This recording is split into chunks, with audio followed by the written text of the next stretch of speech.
Bonsoir à tous. Ce soir, on va parler, ça maintenant on est dans le domaine de l'agriculture. Donc ce soir, on va parler des micro-organismes. Alors ça, c'est pour ceux qui font l'agriculture. Donc on va parler des micro-organismes. Les micro-organismes, ce sont des bactéries, voilà, ce sont des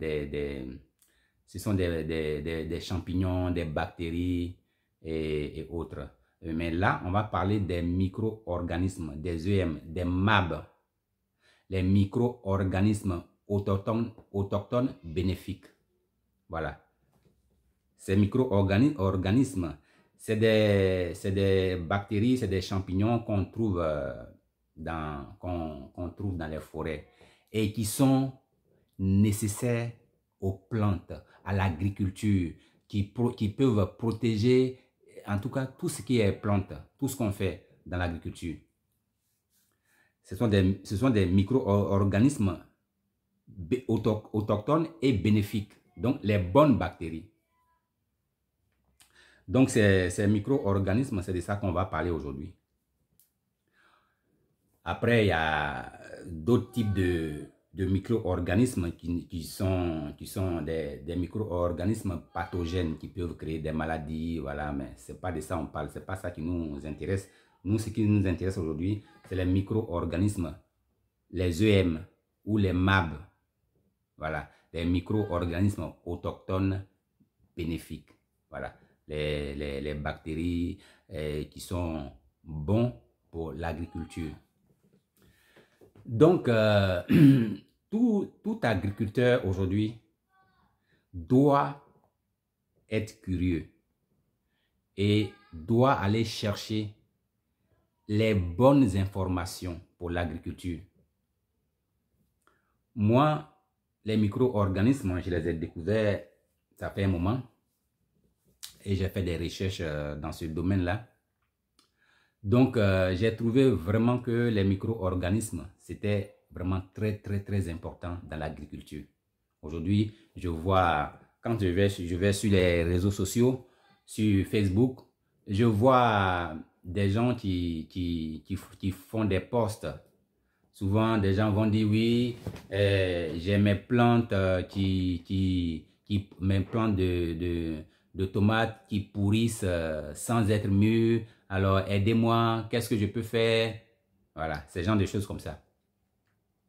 Et ça, la solution de ça, c'est à 70%, entre 70% à 90%, les micro-organismes.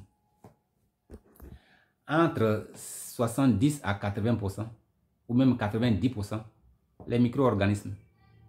C'est ça qui est la solution. Voilà. Parce que aujourd'hui, on a tendance à utiliser les produits, les engrais chimiques, les engrais. Les gens parlent de NPK, NPK. Moi, je dis, mais NPK même, c'est quoi? Les gens parlent de... Parce que NPK, c'est les engrais chimiques. Et les gens en parlent comme ça tout le temps, NPK, NPK, NPK, NPK. Mais vos engrais avec les trucs de NPK, NPK, là, quand tu utilises les engrais pendant 1 an, pendant 2 ans, pendant 3 ans, pendant 4 ans, pendant 5 ans, l'inconvénient, ce qui se passe plus tard, c'est que ton sol devient un sol mort.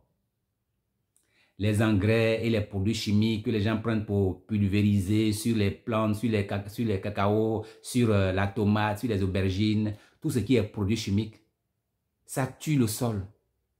Ça tue le sol. Moi, j'ai mon oncle, le petit frère à ma maman, une fois qui m'a appelé. Il m'a dit, Théophile, il dit oui. Il dit, oh, je suis malade. Il dit, mais tu as quoi? Et là, il m'a expliqué que il allait pulvériser une plantation de cacaoyer pour quelqu'un. Et puis, après, il est tombé malade. Il allait pulvériser la plantation sans masque. Oh. Ce qui est mauvais, c'est que les gens, c'est que les gens qui ont les plantations, qui ont les moyens peut-être d'assurer la sécurité de celui qui fait ça, ils ne le font pas. Ils ne le font pas. Ils vont donner les produits au gars, bon, il faut aller pulvériser. Et le gars, il va aller pulvériser. Celui qui est en train de pulvériser ta plantation là, tu auras besoin de lui demain. Donc, tu vas faire de telle sorte que cette personne-là puisse avoir la bonne santé. Tu sais bien que les gabarits là, c'est parce que c'est ça, les gabarits, c'est ça, moi, c'est ce que je connais, gabarits. Ou bien quoi là? Mais c'est quelque chose qui est très dangereux pour la santé. Et nos frères qui ne sont pas, qui ne lisent pas sur qui ne lisent pas les notices des trucs et puis qui les prennent comme ça, qui vont travailler avec, mais ça les tue, ça les détruit. Et ça détruit, ça diminue la santé, ça diminue la santé à mon tonton. Je lui ai dit, ah, mais il ne faut pas faire ça. Ça, c'est des produits qui sont très dangereux. Voilà. C'est des produits qui sont très dangereux. Donc, si tu prends ça comme ça, que tu vas pulvériser sur une plantation, mais tu te fais du mal. Voilà. Donc, tous ces produits-là, parce que là, dans le domaine de l'agriculture, les manœuvres, les manœuvres agricoles, on ne les trouve pas.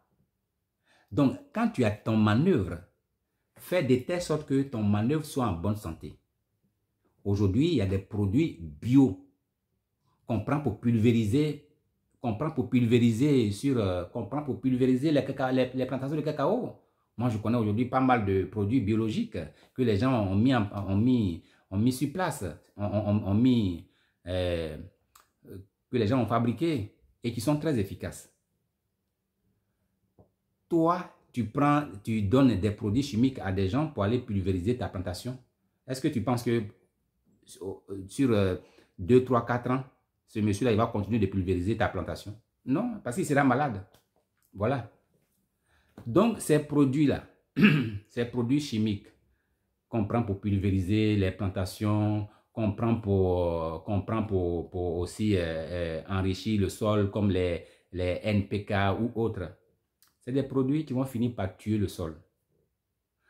Parce que quand même les herbicides,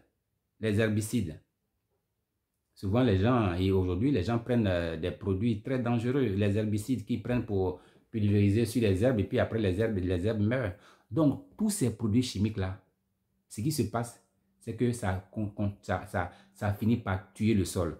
Non seulement ça tue le sol, mais aussi ça détruit la santé des manœuvres agricoles. Ça tue le sol, mais ça finit aussi par détruire la santé des manœuvres. Ton manœuvre qui était efficace, tu vas voir qu'au fur et à mesure que les années passent, il va devenir faible. Il va tomber malade. Il ne sera plus efficace comme avant. Et il perd, mais toi aussi tu perds. Donc, ces produits chimiques qu'on prend, qu'on utilise sur les plantations, sur la tomate, moi j'ai vu dans la région de Yamoussoukro, j'ai vu les produits chimiques. Dans un village là, on en vend ça partout, partout. Et même, il y a une famille qui est décédée à Yamoussoukro. J'ai vu ça dans nos journaux de la RTI ou bien de... Je ne sais pas, c'était quel journal, je ne sais pas si c'est un journal international, mais ou bien si c'est la RTI, mais il y a une famille qui est décédée. Dans ce documentaire-là, je crois que c'était RFI. Hein. Non, on dirait c'était France 24. Donc, il y a toute une famille qui était décédée. Ils ont le papa qui est dans le vivrier, qui fait l'agriculture. Ces produits qu'il prend pour pulvériser ces tomates ou bien ces piments là, il a mis ça dans la cuisine et puis par machin là, c'est rentré dans la nourriture. Toute la famille a mangé. La seule qui n'a pas mangé, c'est une de leurs filles qui était sortie. C'est elle seule qui n'est pas décédée, qui n'est pas morte. Tout le reste est mort. Tous les autres là, et tous ils sont morts. Toute la famille est morte. Voilà. Donc ces produits chimiques sont très dangereux. les produits chimiques pour pulvériser les plantations, pour la tomate, le piment qu'on pulvérise dessus, pour tuer les insectes, tout ça là, ça tue, non seulement, ça tue la personne qui va les utiliser, le manœuvre agricole, mais ça va finir par tuer tout ce qui est dans le sol. Dans le sol, ça va tuer les vers de terre. Dans le sol, ça va tuer les grillons. Et après, ça va tuer le dernier élément qui est nécessaire, qui est important pour non seulement le sol, mais aussi pour les plantes. C'est les micro-organismes. Ça va finir par tuer les micro-organismes. Après, qu'est-ce qui se passe? C'est là maintenant qu'on voit les pieds des tomates, les pieds des tomates qui font des tomates qui pourrissent sans être mieux. Parce que le sol est devenu un sol mort. Le sol devient un sol mort. Ça veut dire, il n'y a plus de vers de terre dans le sol, il n'y a plus de grillons dans le sol. Et enfin, il n'y a plus de micro-organismes. Donc, on est sur un sol mort. Ça fait que les gens, les produits chimiques qu'ils utilisent ne vont plus être efficaces après. Parce que le sol étant maintenant un sol mort, les produits chimiques que tu as utilisés pendant 1 an, 2 ans, 3 ans, 4 ans, 5 ans, 6 ans, ils ne sont plus efficaces après. Donc, les mauvaises bactéries vont attaquer les cultures, les plantes. Les mauvaises bactéries vont attaquer les plantes. Parce que ce qui protège les plantes, ce sont les micro-organismes. Donc, quand il n'y a plus de micro-organismes dans le sol, sur les plantes, les plantes deviennent fragiles. Il n'y a plus rien qui va les protéger. C'est là qu'on voit des pieds de ceux-ci qui vont prendre des maladies par-ci par-là, qui vont avoir des taches par-ci par-là et que les pieds de tomates et les tomates vont pourrir sans même être mûrs. Ça, c'est sur un sol qui est pauvre, un sol qui a reçu de l'engrais depuis des années. Donc, tout est mort. C'est là que je dis, la solution de ça, ce sont les micro-organismes. Parce que moi, quand j'étais petit, ce que je vois aujourd'hui, puisque j'ai pris connaissance des micro-organismes et je suis allé faire des recherches et j'ai compris ce qu'étaient les micro-organismes. Et donc là, quand je repars dans mon passé, dans mon enfance, dans un passé un peu, voilà, au loin là-bas, là, où j'étais petit, ce que je constate, c'est que quand on fait une rizière sur une forêt, ce que je constate aujourd'hui, quand je vais dans le parc, quand je repars dans le passé, je constate que si c'est une année où il y a eu de l'eau, ça veut dire une parcelle sur laquelle il y avait une forêt, on a débroussaillé, on a abattu les arbres, cette forêt-là, on l'a enlevée et puis on a mis du riz. Si l'année est bonne et qu'il y a eu de l'eau, ce que j'ai constaté, c'est que là, les pieds du riz, là, ça faisait près de 1 mètre, 2 mètres, 2 mètres. Et puis les tiges de riz, là, en tout cas, c'est bien costaud. Parce qu'on était sur une forêt. Une forêt sur laquelle il y a des micro-organismes. Par contre, si on est sur une parcelle en jachère, ça veut dire une parcelle qu'on a cultivée 1 an, 2 ans, 3 ans, 4 ans, 5 ans, 6 ans, 7 ans, quand on vient faire du riz là-dessus, les tiges sont petits. Parce que c'est un sol qui est pauvre. Il n'y a plus de micro-organismes. Là, il n'y a plus de micro-organismes. Mais quand c'est sur une forêt, quand c'est sur un sol de forêt, et qu'on y met du riz la première année, mais quand tu vois le riz, quand il pleut, quand tu vois le riz, mais tu es content. Et puis le riz là, c'est bien vert comme ça. Tu vois bien les plants de riz, tu sens bien, les plants de riz, tu sont verts. Ça, c'est l'effet des micro-organismes. Voilà. Donc, les micro-organismes,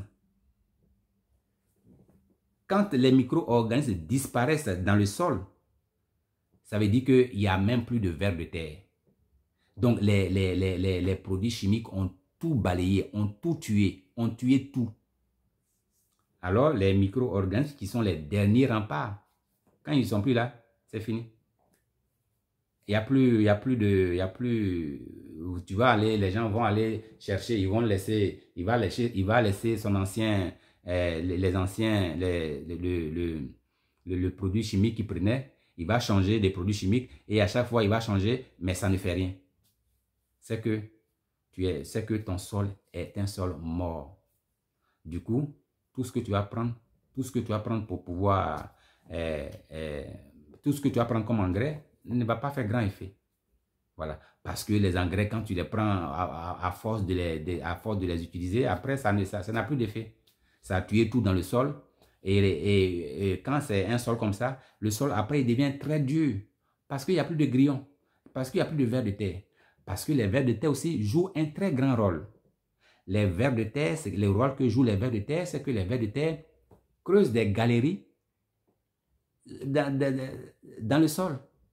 Donc, quand il pleut, les galeries que les vers de terre et les grillons vont laisser, l'eau de la pluie va s'imprégner dans le sol et ça va aller profondément dans le sol. Alors qu'un sol qui est inerte, un sol qui est mort, où il n'y a plus de grillons, où il n'y a plus de vers de terre, quand il pleut, mais l'eau, ça ruisselle. L'eau ruisselle, l'eau ne rentre pas, l'eau ne pénètre pas en profondeur. L'eau ne rentre plus en profondeur, l'eau ruisselle. Alors qu'un sol où il y a des vers de terre, où il y a des galeries, mais quand il pleut tout de suite, l'eau rentre en profondeur. Et même quand il ne pleut pas pendant 2-3 semaines, le fond là, le fond du sol est toujours humide. Voilà. Or, un sol mort de cette manière-là, où il n'y a plus de vers de terre, où il n'y a plus de grillons, il suffit qu'il fasse 2 jours de soleil, non, c'est fini. L'eau, le sol devient comme un béton. Et donc, les micro-organismes jouent un grand rôle. Alors, les micro-organismes, le rôle que jouent les micro-organismes, c'est un rôle protecteur. Quand tu vas dans une forêt, tu vas prélever une litière forestière. Ça veut dire les feuilles mortes, les trucs blanc, blanc, blanc, jaune, jaune, jaune. Ça, c'est les champignons. Tout ça là, tu prends ça, tu envoies ça chez toi. Et puis, tu vas multiplier ça pour faire tes micro-organismes qu'on appelle les EM ou les MAB. Tu peux les faire toi-même avec donc une litière forestière. Tu prends une litière forestière, tu vas prendre du lait, tu vas prendre du sucre, tu vas prendre du son de riz ou bien du son de blé. Et puis, avec ça, tu vas pouvoir faire ton MAB. Soit tu fais d'abord un micro-organisme solide. Après, quand tu as fini de faire le solide, tu fais maintenant le liquide. Voilà. Et après, avec le liquide là, tu vas maintenant pulvériser tes plantes. Mais quand tu pulvérises tes plantes, au bout de 2 semaines, tu vas voir la différence. Tu vas voir la différence. Parce que les micro-organismes sont des bactéries que tu vas pulvériser sur tes plants de tomates, de piments, de ceci, de cela, de cacao même. Et qui vont protéger tes plantes. Ça veut dire que tes plantes ne vont plus être attaquées par des maladies. Les plantes vont être protégées par les micro-organismes. Donc, les bonnes bactéries vont protéger les plantes contre les mauvaises bactéries. Voilà. D'où les MAB, les micro-organismes autochtones bénéfiques. Voilà. Donc, c'est des trucs qu'un agriculteur aujourd'hui doit pouvoir savoir faire. Un agriculteur aujourd'hui doit pouvoir savoir fabriquer ses EM. C'est vraiment un élément très important dans l'agriculture. Voilà. Celui qui se dit agriculteur aujourd'hui, qui ne connaît pas toutes ces techniques, c'est que tu n'es pas encore un agriculteur. Parce qu'un vrai agriculteur aujourd'hui doit doit être curieux et doit aller chercher les bonnes techniques agriculturales. Ça, c'est d'abord aujourd'hui, moi, je vois que les micro-organismes, c'est le b.a.-ba de l'agriculture. Donc, voilà, c'est de ça que je voulais parler aujourd'hui, des micro-organismes. Et dire aux agriculteurs qui font de la tomate, du vivrier, que les micro-organismes, chacun peut fabriquer ses micro-organismes. Les micro-organismes, ces bactéries-là, tu peux même les pulvériser sur l'alimentation des animaux. Ça va faire que les animaux vont avoir une bonne digestion. Et puis aussi, dans les enclos des animaux, tu vas les pulvériser. Ça va aussi diminuer l'odeur qui est dans les enclos. Voilà, ça joue beaucoup de rôles, les micro-organismes. Voilà. Moi, j'ai vu des gens qui font des micro-organismes et qui même les pulvérisent chez eux à la maison. Voilà, dans les toilettes, tout ça là. Voilà. Parce que ces bonnes bactéries-là vont lutter contre les mauvaises bactéries. Voilà. Et souvent, une fois, j'ai vu dans un post, quelqu'un qui disait que oui, il faut désinfecter, il voulait désinfecter son sol pour faire sa pépinière. Bon, moi, ça me fait rigoler. Voilà. Parce qu'un sol, tu ne veux pas désinfecter un sol. Après, bon, on peut désinfecter un sol, mais moi, je dis, le sol, les cultures ont toujours besoin de bactéries, des bonnes bactéries. Voilà. Donc, c'était ma vidéo aujourd'hui pour dire que les micro-organismes, c'est quelque chose avec lequel il faut compter. Voilà. Un agriculteur doit parler de micro-organismes. Un agriculteur aujourd'hui doit connaître ce que c'est que les micro-organismes. Parce que c'est ça. Parce que les micro-organismes, quand tu as les micro-organismes avec toi, mais tes cultures, tes plants de tomates ou d'aubergines ou de poivrons seront des plantes, en tout cas, d'abord les plantes seront très vertes. C'est ça. Ça sera très vert parce que ça va protéger, les micro-organismes vont protéger tes plants contre les mauvaises bactéries. Donc, tu n'auras même pas à aller chercher des engrais. Voilà. Les micro-organismes, c'est aussi comme des engrais. Voilà. Dans une prochaine vidéo, je vais parler de comment on peut fabriquer ses propres micro-organismes. Aujourd'hui, j'ai voulu parler d'une autre étape, mais pas la fabrication. Dans une autre prochaine vidéo, je vais parler de la fabrication des micro-organismes. Comment on peut fabriquer les micro-organismes solides et les micro-organismes liquides. Voilà. Donc, c'était ma vidéo d'aujourd'hui sur les micro-organismes. Je vous remercie.